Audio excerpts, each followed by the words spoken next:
1936-жылы ушул борборубузда бүткүл Кыргызстандын өнөрпоздорунун чоң жыйыны болуп калат. Ошол жыйынга Таластан Алымкул Сөнбаев атабыз 2 күн кеч келип калат. Келсе баягы эски театрда эл толтура дейт. Калыстар тобу отуруп алып, улам бирден өнөрпоздордун ырын угуп, күүсүн угуп, көңүлүнө жагып купулуна толгондорун ошо жылкы ачылган Токтогул атындагы филармонияга артист кылып алып калып аткан экен дейт. Бир убакта Алымкул төкмө келди деп эл айтып калды дейт. Келсе сахнага чыксын да эл менен учурашып ырдасын деп калыстар тобу айттырып жиберген экен. Ошондо Алымкул Сөнбаев атабыз сахнага чыгып эл менен учурашып турган жер экен.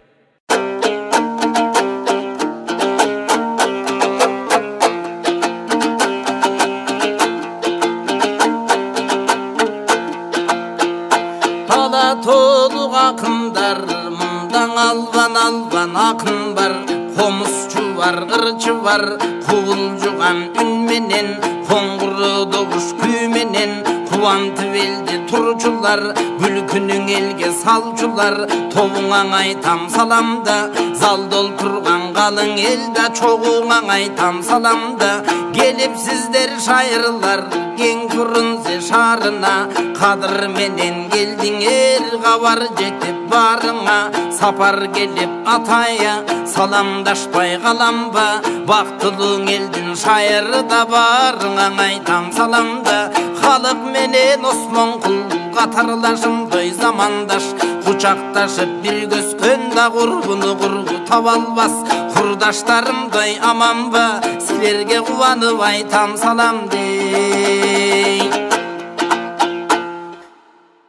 Деп Алымкул атабыз ырдап бүткөндө залдын ичинен узун бойлуу кара тору киши тура калып эле мени көздөй ырдап кирди дейт. Бул ким болду экен деп карап отурсам, кадимки Каражаак акын аталган Калык Акиев атабыз экен. Ошондо Калык атабыздын Алымкул атабызга ырдап турган жери.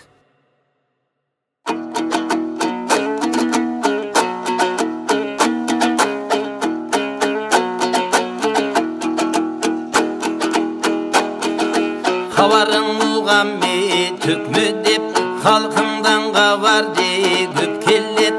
Хат жиберсем келбейсиң, халык жүрөтең өпкөлөп. Атагың угамме төкмө деп, айлыңдан кабар де көп келет. Хат жиберсем келбейсиң, Алымкул агаң бир жүрөтең өпкөлөп. Алымкул жаңылдан айтып өттүңе саламда, кечигиба келдиң абыдан, кеч уктуң буңе кабарда. Кылчакта үйдөңө жаттыңбы, кыялбай катын не балаңда. Алыс экени деп уккам, тигиң алай кулейлеге баткенде. Алар делеңге кечикпей, Алымкул сенден не баткелде. Чаткалдар толуп келдиңге кечикпей, тоо башындаң жаткандар. Келдиң бүгүнне жаңыдан, кечигип калдың абыдан. Акынсың келдиң аралап, акты көтүңгө таныган. Кеп салып элгенге түшүндүр, кечигип келгенде жайыңан. Карыш турган таластан, кандай болуп кечиктиң, ушун элең айтчың Алымкул. Бүгүн бир олтурган элдиң эшитсин деп Калык атабыз ырдап бүткөндө Алымкул атабыз ичимен ойлонуп калдым дейт. Кой кечиккен жөн жайын айтып ырдап бербесем, улам бир эле суроо берип ырдай бере турган дейт. Ошондо акеме кайрылып Алымкул атамдын ырдап турган жери экен.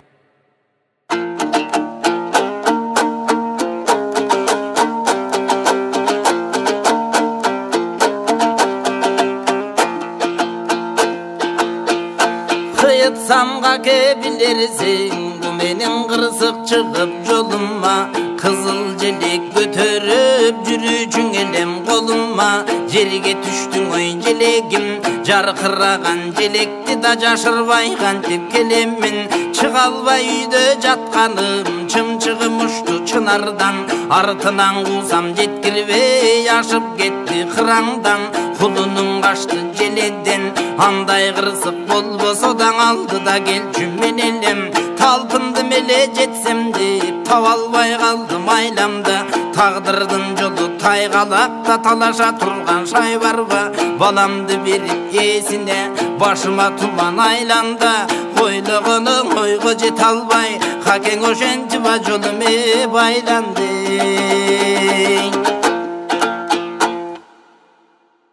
Деп Алымкул атабызырда бүткөндө кадимки океан акын аталган Осмонкул Бөлөбалаев атабыз Алымкул атабызга бир чети көңүл айтып, бир чети кайрат айтып ырдап турган жер экен дейт.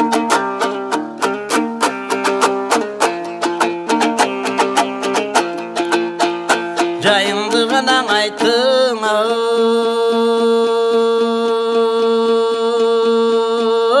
Алымкул Жаңы келіп таластан чынарынан бөлініп чымчығың екен адашқан Чырпықсын сасынсын деп чынараман тұрсын деп Чынындан ұшыл қиын кеп өлгөнді туылған жеңет деп Башынан далай иш өтіп байыр қылар айтқан кеп Ажырапсың Алымкулың артын берсін баланын ая жуыл төрөсө 5-6 кемпір чоғылып бешике салып бөлөсөң ай тигендей жарқырап açылып қалат қабағың Атын замир қойып зандағы тапқан баланын амалы кетіп өлімден атадан бала бөлінген Чымчығың екен Алымкул аны чыгарыба қойғын көңілден Деп Осмонкул атабызырда бүткөндө баягы залкараталарыбыз бир чет учурашып, бир чети көңүл айтып, аңгемелешип туруп калдык дейт. Аңгыча ар жакта 3-4 өңчөй аксакалдарды көрбөй дагы учурашпай да калган экенмин дейт. Алардын ичинде Бекназар, Ниязалы, кадимки Шапак Манасчы, эң негизгиси алардын ичинде кадимки Барпакын отурган экен дейт. Барпак сакал мен учурашпай калганыма таарына түштү окшойт. Комузу жогурдайт экен. Таягын таянып алып эле мени көздөй каптап ырдап турган жери дейт.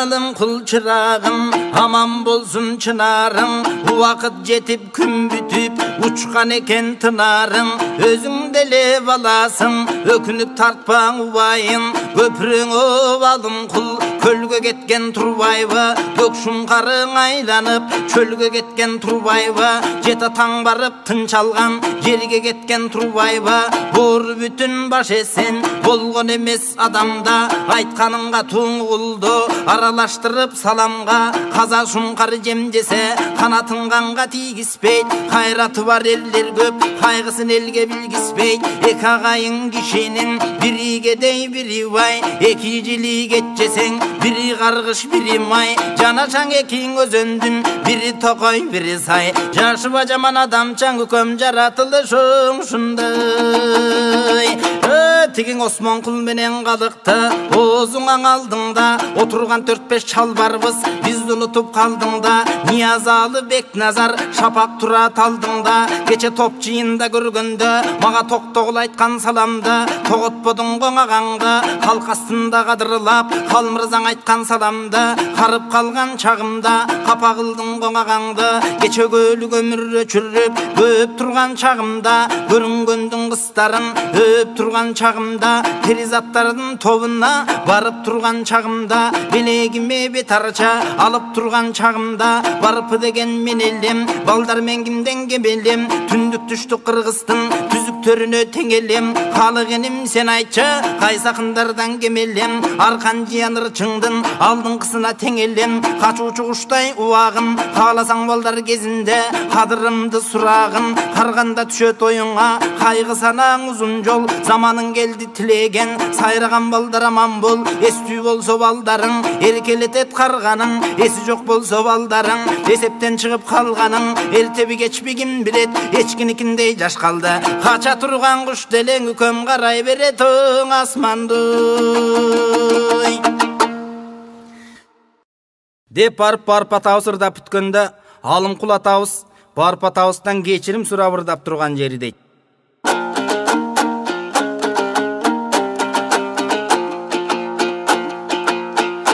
Geçirip koy barpıki getirgen gemçil gününü Aksakaldar geçirgen Alımkul bugün gününü Alıp ketmey içinge aytkan jakşı müdünü Sakınaga çıkkanda sanam sanga bölündü Saltanatlı çoң жыйын залдағы көңіл көрүндü айта албадым сүрдөнүp аркы терки жөнүмдü халық чымчып өткөндü кара тер баштан төгүлдü кечигип артта келгенге айтпай тилем баланы амалсыздан козгодум айтайын деген оюмдан даңадашып калдым окшодум барынанга тоңурунду барпы кезеним токмогум балапанына кайгырып баш ооруган мен капа алым кул басып келбейт деп ага деп салам бербейт деп ал жөнүндө сен капа өтүнөм ага кечирген бүгүн экөөбүз бирдей тең капей деп алым кулатабыз ырдап бүтүп баягы аксакалдар менен бир чет учурашып бир чети кечирим сурап бир чети көңүл айтып аңгемелешип туруп калдык дейт. Аңгыча дуу деп эле экиге бөлүнүп ортосунан бир киши чыга келип эле биз түгөстөй ырдап кирди дейт. Бул ким болду экен деп карап отурсам кадимки залкар куудул Шаршен атабыз экен. Шаршенди куудул деп укчу элем көрсө кадыресе акындыгы бар экен дейт.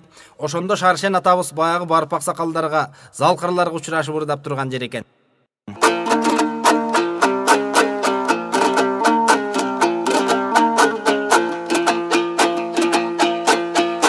Айтқандар айтып салаба, менде яңқылыр құры қалаба, чоғылышта жиынды, чоң жұрғылыр салабы, мендей чобырлар жетпей қалаба. Азыр көріп таныдым, мұндан атақты бар пыңағана, термечіктің баласы мен Шаршен деген ақынмын, ұлы кичүң елменен ұшырашып жатырмын, бап кемең айтам саламды, сенің бала чақаң аман ба, ал кемең айтам саламды, айылың бүтін аман ба, көбеле жерден ырдады, менің көбейбей қойдың ырларым, арғайсы жерден ырдадым, арбубай қойдың ырларым, ырчылығың бар бекен, бапыке бүгін сындағын, Осмон құлға сындатсам ырчемесің сен деді, ақын болбай жерге кер, айлыңа кете бер деді, ұйқашпайды екен ырларың, ұялбай қанчы ырдадың, ақын сендей болуы, сақ оқшоғын жүндінің ақын деген оңуы, деп тілдедің Осмон құл, көңілімді қалтырып, көп тілдедің Осмон құл деги жаман екен Осмон құл, айтарыма келгенде мен айтып қоя бергенде, ырдарыма келгенде мен ырдап қоя бергенде, ұшындайға ту сабалайым, ұққан елді таңғалтып ырдан ұйқашына да қарабайым, бозо құрлыр қоңырдағам, бол жолсыз ақын екен деп маға бозо беріп сыйлаған, халық ақын жақтырған, бұрымыңда мықты деп бұр қалбай қатқырған, қошоқың апам мықтеле, атам марқұм өлгендің ал қошоқчу болып шықтеле, анданып ма келді, көрген білген айылда маға көп кемпірлер ба берді, Балер Ахмат Шаршен деп маға бай бичелер ба берді, қалқаралап көп жүрем, мен қалықтай болсам деп жүрем, чоғылышта көп жүрем, чоңырчы болсам деп жүрем, қайрылып шаққа қонам ба, бапыке қалықтай ақын болам ба, ойланып айтшың ақсақал, айтышсам Осмон құлды соғандың ой. Деп Шаршен атабыз ырдап бүткөндө эл дуу деп эле күлүп калды. Аталарыбыздын, залкарларыбыздын биринчи жолугушуусу башы жанагындай кайгылуу башталып, аягы Шакемдин шаңдуу күлкүсү менен бүткөн экен.